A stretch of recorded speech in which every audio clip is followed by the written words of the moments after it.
Bien, nos vamos al encuentro con la comunidad educativa. La educación en Colombia, pilar fundamental del pacto histórico. Nos acompañan Rosa América Peñalosa, abogada y educadora, líder sindical, dirigente sindical en Antioquia. Nos acompaña el doctor Orlando Acosta. El doctor Orlando Acosta es PhD en virología molecular, maestro docente, educador también, profesor de la Universidad Nacional de Colombia. Nos acompaña Miguel Ángel Pardo nuevamente, nuestro amigo, dirigente, integrante del Comité Ejecutivo Nacional de RECODE, y nuestro director Jairo Castro Ballesteros, que se hace presente en esta conversación. Bueno, ese es un tema muy importante, nada menos que la política educativa para Colombia. Hay retorno. En el gobierno del pacto histórico. Bien, Rosamérica, bienvenida. Bueno, Andrés, espérate que vamos a hacer acá la coordinación de las preguntas. Rosamérica, muy buenos días. Miguel, buenos días. Orlando Acosta, doctor, si puede encender su cámara, le pido el favor a los que estamos ahorita aquí en el conversatorio, si alguno tiene algún otro aparato encendido, apagarlo para que no nos haga el retorno del que habla Miguel. Bien, pues en este espacio que hemos invitado a Rosamérica, Miguel Pardo y el doctor Acosta, pues tenemos unos temas que tienen que ver con la política educativa que se plantea desde el pacto histórico en la candidatura del presidente Petro. Entonces voy a empezar con Rosamérica. Rosamérica, muy buenos días. Buenos días para los compañeros Jairo, Miguel, Néstor, el compañero Orlando, y buenos días para todos los educadores, con un inmenso abrazo de reconocimiento y la comunidad educativa. Doctora Acosta, muy buenos días. Un saludo a la comunidad educativa, por favor. Muy buenos días y un feliz día del maestro y de maestras. Miguel Ángel, muy buenos días. Bienvenidos nuevamente aquí a este espacio de encuentros pedagógicos. Ángel, muy buenos días. Bienvenidos nuevamente aquí a este espacio de... No, bueno, saludos vitales, pero pedagógicos, y buenos días a Rosamérica, nuestra aguerrida dirigente en la región antioqueña, y a Orlando, pero tenemos retorno. Creo que Orlando, nuestro científico, y que nos ha apoyado tanto en todo este proceso del confinamiento, pero sigo insistiendo de que hay retorno. Sí, sigue el retorno, pero no sé quién tenga un aparato en la transmisión prendido. Debe haber alguien de nosotros que tiene un equipo prendido. Mientras eso, de todas maneras, avancemos porque el tiempo es oro aquí en esto. Rosamérica, pues vamos a empezar contigo para mirarlo, la cuestión de la educación pública en la básica, y que dice que según la propuesta de Petro en educación, dice que este es un derecho que debe llegar a toda Colombia con la mejor calidad, gratuita y universal. Si eso es un derecho, ¿por qué esta propuesta de educación en esos términos para los colombianos? Bueno, en primer lugar, yo creo que la educación pública en Colombia está sobrediagnosticada y sobre todo que no la hemos disfrutado, sino que la padecemos tanto los educadores como nuestros alumnos y padres de familia por las carencias recurrentes, persistentes, crónicas a que nos han sometido los diferentes gobiernos en materias tan vitales como, por ejemplo, planta física, como en número de estudiantes por aula, como en ausencia de los mismos educadores para prestar el servicio, ni se diga de la dotación didáctica, ni se diga tampoco del restaurante o del servicio de alimentación escolar. Esta es una educación que ha caído de manera inversamente proporcional a la prosperidad de los negocios, de los particulares y de la banca en este país. Es una educación remedial y por supuesto que nosotros nos negamos a que sea una educación de segunda. La lucha del magisterio de todos los tiempos ha sido porque tengamos una educación de calidad, palanca y motor del desarrollo, y donde se dignifique, por supuesto, las condiciones de trabajo para los maestros y de estudio y de convivencia y de compartir espacios para los estudiantes y para la comunidad educativa. Eso es lo primero. Lo segundo es que esta es una reivindicación de principios y de fondo, digo yo, ante la actual coyuntura electoral. Indudablemente, dentro de las opciones que se perfilan como posibles para este 29 de mayo, el que nos propone y el que se compromete con la educación pública es Gustavo Petro, con la educación pública de calidad, financiada y prestada directamente por el Estado. La propuesta del señor Fico simple y llanamente es aplicarle el mismo tratamiento a la educación que le aplicó su jefe y su mentor político Álvaro Uribe a la salud, y que convirtió la salud solamente en un gran negocio para los empresarios que trafican con la salud, y una enorme desgracia para nosotros que no tenemos servicio de salud. Nosotros nos negamos como educadores a que nos apliquen esa política. Esa ha sido la... Esa es una de las partes de lo que estamos hablando ahí. Vamos a darle paso al doctor Orlando y después continuamos. Al doctor Orlando, pues en su área específica que se desarrolla, que tiene que ser con la educación superior, ¿no, doctor? En este aspecto, pues nosotros vemos que los recursos pues, para la educación son muy bajos. Pues enlazando con lo que decía Rosa América, los estudiantes que están en la educación pública, en los colegios públicos, que sabemos que son las familias que no tienen recursos, muy pocos, o sea, por decir pírrica la asistencia o de los estudiantes que pueden llegar a la universidad pública son muy pocos. Quienes logran llegar no pueden mantenerse porque no tienen el recurso ni para estar en la universidad, ni para comer, ni para moverse en el transporte. Frente a este aspecto que nos está planteando el programa de Gustavo Petro. ¿Cómo se puede mantener un estudiante de nuestros colegios públicos en la universidad? ¿Cómo se puede mantener un estudiante? Bueno, en primer lugar, lo que hay que destacar respecto a la educación superior es que desde hace muchas décadas tiene un déficit financiero. ¿Eso en qué términos se puede ver? En que la educación superior colombiana en el momento solamente tiene una cobertura de alrededor del 51%. Quiere decir que los jóvenes entre 18 y 22 años, más de la mitad o alrededor de la mitad, son excluidos de la educación superior en general.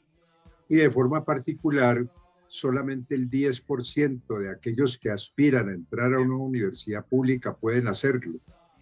Entonces, ese restante 90% de excluidos de la educación superior, que corresponden a estudiantes esencialmente de los estratos socioeconómicos 1, 2 y 3, no les queda otra alternativa que convertirse en clientes obligados del ICETEX, es decir, empeñarse para ir a estudiar a instituciones de educación superior privadas, particularmente universidades privadas, y asumir esas deudas impagables que todos conocemos, que en el caso de terminar sus estudios en esas instituciones privadas, pues quedan con esas deudas impagables a las que me refiero, y de esa manera, pues a través de su vida, quedan con una carga que les impide satisfacer esencialmente las necesidades básicas.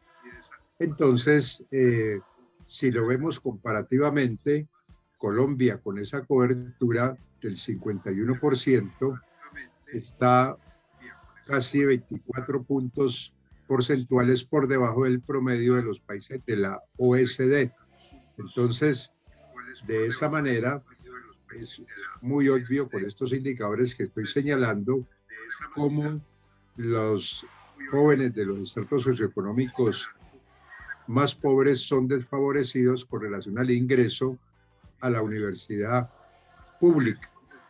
Podríamos ver otros aspectos conexos a este tema financiero si miramos comparativamente con otros países que dedican una proporción más alta, es decir, lo que se denomina de gasto público a la educación superior. Los países denominados socialdemócratas dedican más del 94% de recursos públicos a la educación superior, con relación al total del gasto que se entiende como la suma del gasto público, privado y público. Sí, doctor. En el caso de Colombia ahorita, bastante lejos porque apenas se invierte alrededor del 36%, que es una cifra que está por debajo de aquella que invierten los países denominados neoliberales, que es del orden de 45.9%. Doctor, ya ahorita retomamos, vamos a continuar para darle espacio a los otros compañeros con respecto a este tema, que hay otras inquietudes ahí al respecto de la educación pública. Vamos a darle paso a Miguel Ángel Pardo. Miguel, ya hemos escuchado dos cuestiones, una que tiene que ver con la educación básica y también con la educación superior.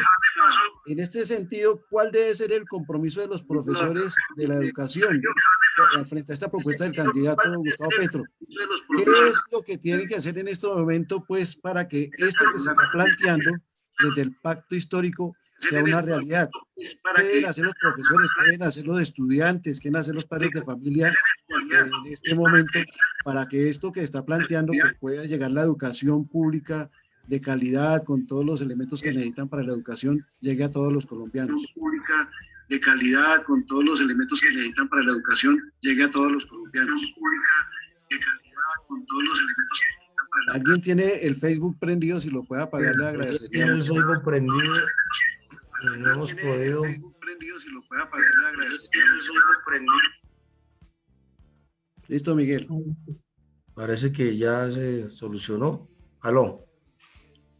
Bueno, yo creo que la exposición anterior nos deja claras varias cosas. Creo que ya hay una claridad sobre el tema del derecho, y el derecho también extendiendo la gratuidad en la educación superior. Yo creo que esto es muy clave. Aquí hablamos de el derecho en todas las edades, que es aspecto central. Ese es un primer aspecto. Dos, la materialización del derecho, y que lo ha planteado Petro con la restitución de la Constitución Política de Colombia en ese punto que había planteado las fuentes de financiación, y que coincide con el aspecto central nuestro, una reforma constitucional que le retorne los cuantiosos recursos, 202 billones de pesos que le han quitado a los 1.103 municipios en los últimos 20 años, 202 billones de pesos en educación. Bueno, pero creo que hay un punto clave para el tema de potenciar, y es lo que él llama el saber, es decir, la sociedad del conocimiento y del saber, pero que nosotros hemos llamado pues la apropiación del conocimiento más avanzado y la generación de conocimiento para el desarrollo de la nación y el país. Y hay una propuesta que nosotros tenemos que ir pensando, y es cómo coordinar todo el sistema educativo, el sistema de educación superior y el sistema de ciencia y tecnología. Esta es una tarea audaz que está planteada en el programa de Petro, y que nos pone en consonancia a los que estamos aquí, porque estamos en diferentes niveles educativos, y nos pone en esa tarea. Nosotros desarrollamos un encuentro pedagógico el jueves pasado, y un punto muy clave para nosotros es el tema de la formación docente como un derecho, no solamente de los maestros y maestras de manera permanente, sino de la nación, porque pues, los maestros deben estar actualizados porque son parte de esa masa crítica. Y en ese orden de ideas, pues hay un punto, es decir, el compromiso para hacer una política pública de formación docente de manera permanente.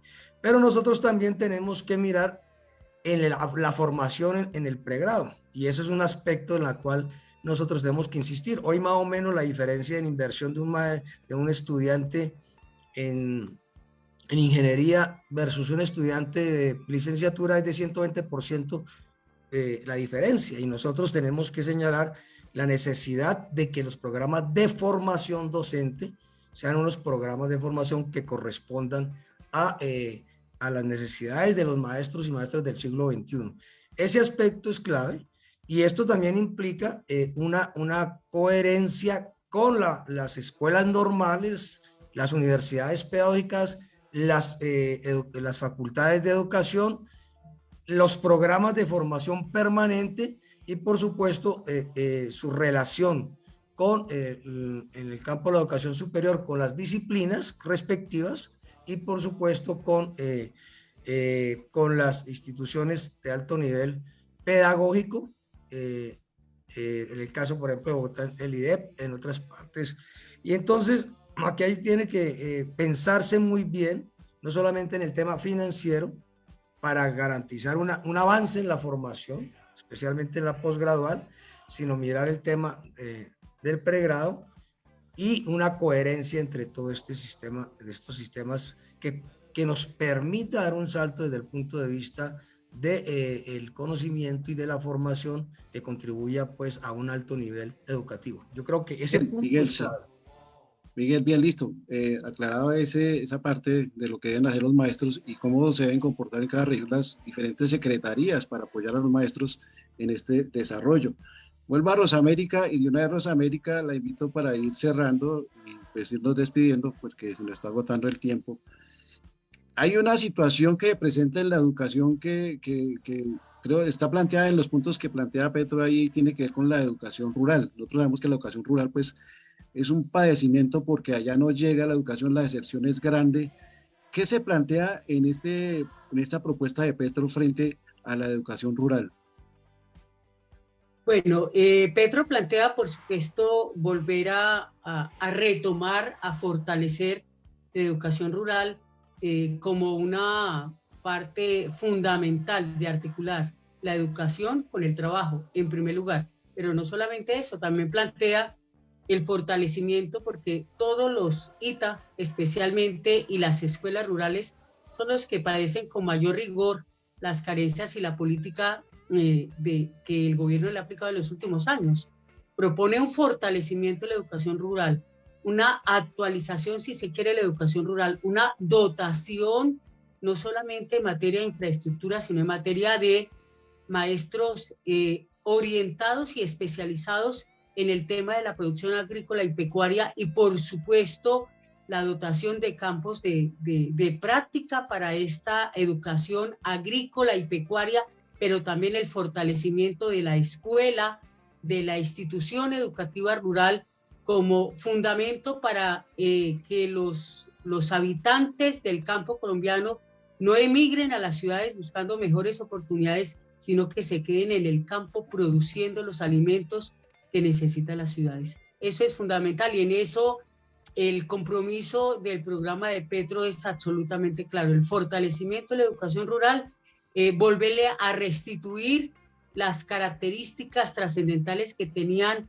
los antiguos colegios agrícolas y que la educación rural sea un centro de formación y de apego a la tierra y de apegar a la población a la producción de alimentos, obviamente garantizando la soberanía alimentaria. Así es, Rosamérica, muy bien. Doctora Costa, en materia de educación superior, ¿qué se vislumbra en cuanto a la investigación, a la ciencia? ¿Sí va a haber el apoyo para este tipo? Porque eso es necesario para garantizar pues la cultura y el sostenimiento de una universidad, ¿no? Sí, la educación superior tiene dos componentes básicos con relación a la financiación para la educación propiamente dicha, es decir, para la formación de los estudiantes, y el otro aspecto es el relativo a la investigación. Entonces, en ambas misiones, como se denominan, pues se requiere, en el caso de Colombia, saldar ese déficit histórico que existe, que es evidente. Por eso la propuesta alternativa es muy importante en el sentido de comprometerse en garantizar una financiación suficiente y además, de manera conexa, declarar que la educación en todos sus niveles es un derecho y no una mercancía. Entonces, lo que se ha constituido hasta ahora conceptualmente en términos financieros es que las políticas oficiales consideran la educación superior no un bien público, sino un bien privado. Eso quiere decir que aquel que la utiliza, que la pague y no la sociedad con sus impuestos. Allí está, por ejemplo, la ley de financiación contingente al ingreso, que no la han podido poner en marcha, que se aprobó en el 2018 y no se ha puesto en marcha porque no tiene recursos en ese fondo. Y ahora quieren hacer una modificación del ICETEX en términos normativos para que esas deudas ingresen a ese fondo y se materialice lo que es la privatización de la educación superior, donde esa ley dice que cualquier joven de cualquier estrato social puede ingresar de manera gratuita a cualquier universidad pública o privada, no tiene que pagar, pero al final, cuando tenga ingresos, se le aplicará una especie de impuesto para que él pague el costo real de la educación. ¿Qué es el costo real? Por ejemplo, en la Universidad Nacional, los estratos socioeconómicos más bajos pagan 100.000, 200.000 pesos por semestre, mientras que el costo real en la Universidad Nacional es de alrededor de 10 millones. Entonces esa ley tiene ese propósito de privatizar enteramente la educación superior, en el sentido de que el estudiante entra, permanece gratuitamente hasta que termine, y digo gratuitamente entre comillas porque al final tiene que pagar el costo real de su formación.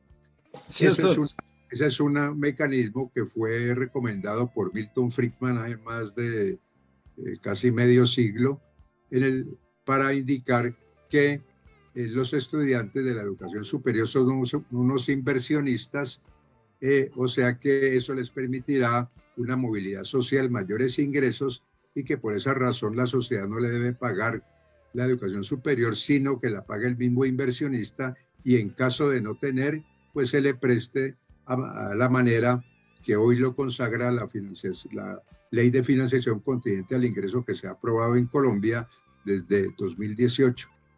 Sí, doctor, bien, muy bien eso, ahí lo que ha hecho el doctor es un llamado de atención para que estemos alerta ante esta situación de que la plata se puede desviar para otras situaciones, como ha sucedido. Si no estoy mal, la actual ministra de Educación en alguna época fue la directora de ciencia aquí, y por allá hizo unos trabajos con la plática.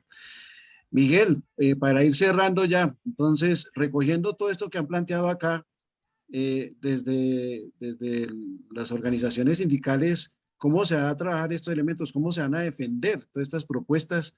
¿Y qué sigue aquí en estos 15 días que nos quedan de campaña? Bueno, yo creo que debe haber un alto grado de comprensión de que la primera tarea, pues obviamente es ganar el gobierno, pero ganar el gobierno no significa ganar el poder. Y el poder sigue estando pues en manos de la plutocracia neoliberal y en sectores y además en sectores de origen terrateniente muy agresivos y regresivos en todos los campos, incluido el de la educación, por supuesto, pero también en el tema de no respetar la vida de sus contradictores. Entonces, esto va a ser una tarea gigantesca que posterior al 29 de mayo, si hay el logro del gobierno alternativo, un profundo criterio de unidad para sostener una ofensiva sobre el nuevo gobierno alternativo, pero adicionalmente un proceso de unidad para establecer que esto va a ser un largo periodo de transición en cuanto a restituir derechos y avanzar en derechos. Y eso incluye el tema financiero, en la cual va a haber una puja enorme en lo que ya se nos ha planteado incluso la Comisión de Alto Nivel del SGP, que se dice que la deuda externa no se toca para absolutamente nada y que por eso van a esperar hasta 16 de junio para darnos una respuesta sobre cómo sería la propuesta del gobierno para la reforma constitucional sobre los recursos que ha de aumentarse. Es evidente que el establecimiento está esperando un desenlace de lo que pasa el 29 de mayo y cómo estará el punto, si hay segunda vuelta, para responder y a saber en realidad qué recursos o para proceder a dejar todos los recursos amarrados, y eso va a ser parte de nuestras dificultades. Pero tenemos que tener claridad de lo que son los aspectos estratégicos en cada uno de los campos, es decir, hacia dónde queremos llegar en el campo de la ciencia y tecnología, en el campo de la educación, en todos sus niveles, y por supuesto cuáles son los asuntos que progresivamente debemos ir haciendo para llegar pues a ese objetivo central. En lo que resta de los días, entonces, a concentrarnos en la población que fundamentalmente, que normalmente no vota, porque esa es la que va a decidir. En los jóvenes que estuvieron en la movilización social para que se traduzca en movilización en las urnas y, por supuesto, en lo más próximo, nuestras propias familias. Así es, Miguel, e invito pues, primero a agradecerle a Rosamérica, al doctor Acosta Miguel, haber participado en este pequeño espacio. Nos quedaron temas por fuera. Muchas gracias por su participación, doctor. Rosamérica, muchas gracias. Nos estaremos hablando nuevamente. Un abrazo, compañeros. Un abrazo. A Rosamérica está hoy con un nuevo look. Sí. Peinada de medio lado, pero al lado izquierdo, ¿no? Miguelito, muchas gracias. Nos toca cortar ya porque se nos fue el tiempo. Bueno, gracias por la invitación. Acá, doctor, muchas gracias. Bueno. Vamos a despedir el programa y terminamos con la nota del director. Gracias, Andrés.